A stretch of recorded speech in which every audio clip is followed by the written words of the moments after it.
पाकिस्तानी परस्त आतंकी हमले से पूरे देश में उबाल है। जम्मू व कश्मीर में 22 अप्रैल को हुए आतंकी हमले से भारत के लोगों में गुस्सा है। इस कायराना हमले में भारत के 26 लोगों की मौत हो गई। पहलगाम आतंकी हमले के बाद से ही पाकिस्तान डरा हुआ है। वे भारत की जवाबी कार्रवाई के डर से छटपटा रहा है। पहलगाम में हुए आतंकी हमले के बाद से ही भारत और पाकिस्तान के बीच तनाव अपने पूरे चरम पर है।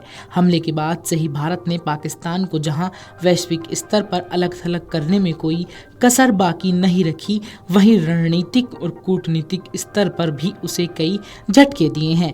वहीं अब इस हमले पर बीजेपी के सांसद जगदम्बिका पाल ने कहा कि पहलगाम में हमला हुआ और निर्दोष पर्यटकों और उनके बीवी बच्चों के सामने ही मार दिया गया। ये पाकिस्तान द्वारा कराया गया हमला था।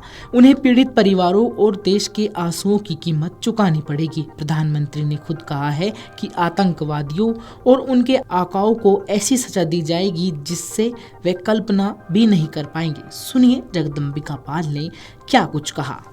देखिए, जिस तरह की पहलगाम की घटना हुई है और हमारे निर्दोष पर्यटकों की हत्या उनके बच्चों और उनकी पत्नियों के सामने हुआ, इस आतंकवाद की घटनाओं में स्पष्ट हो गया है कि आईएसआई और सीमा पार के उस पाकिस्तान की आर्मी आसिफ मुनीर के जो उनके सेना अध्यक्ष हैं उनके उकसाए पे और उन लोगों के स्पॉन्सर्ड किलिंग्स हुई हैं और इस पे निश्चित तौर से उन पीड़ित परिवार के और पूरा देश जो आक्रोशित है उनके आंसुओं का हिसाब उनको चुकाना पड़ेगा। और प्रधानमंत्री श्री मोदी जी ने स्वयं इस बात को कहा है कि हम पहलगाम के उन आतंकवादियों को और उनके जो आका हैं या उनके संरक्षण देने वाले लोगों को ऐसी सजा देंगे जिसकी कल्पना भी नहीं होगी। और इसका संदेश पूरे विश्व में गया। पूरा विश्व हमारे इस आतंकवाद की घटना में हमारे साथ खड़ा है और सभी प्रधानमंत्री मोदी के उस आतंकवाद की जीरो टॉलरेंस पे विश्व का समर्थन है। तो उस संबंध में सरकार ने कार्रवाइयां की हैं, चाहे अपना एयर स्पेस हो, चाहे ट्रेड हो, चाहे अपने तटरक्षक पे उनकी शिप्स आने की बात हो, सभी को रोकने का फैसला लिया है।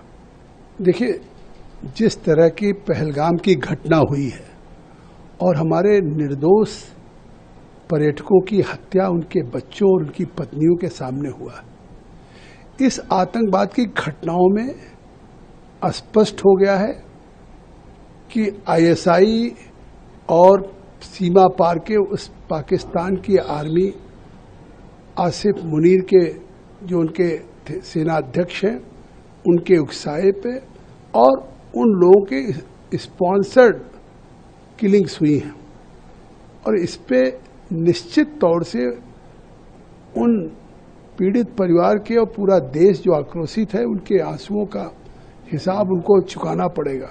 अगर आप ये वीडियो YouTube पर देख रहे हैं तो हमारे चैनल को सब्सक्राइब कर बेल आइकन दबाएं और Facebook पर देख रहे हैं तो हमारे पेज को लाइक करें। 8 मिलियन प्लस सब्सक्राइबर, आपके इस भरोसे के लिए बहुत धन्यवाद। अगर आप ये वीडियो YouTube पर देख रहे हैं तो हमारे चैनल को सब्सक्राइब कर बेल आइकन दबाएं और Facebook पर देख रहे हैं तो हमारे पेज को लाइक करें। 8 मिलियन प्लस सब्सक्राइबर, आपके इस भरोसे के लिए बहुत धन्यवाद।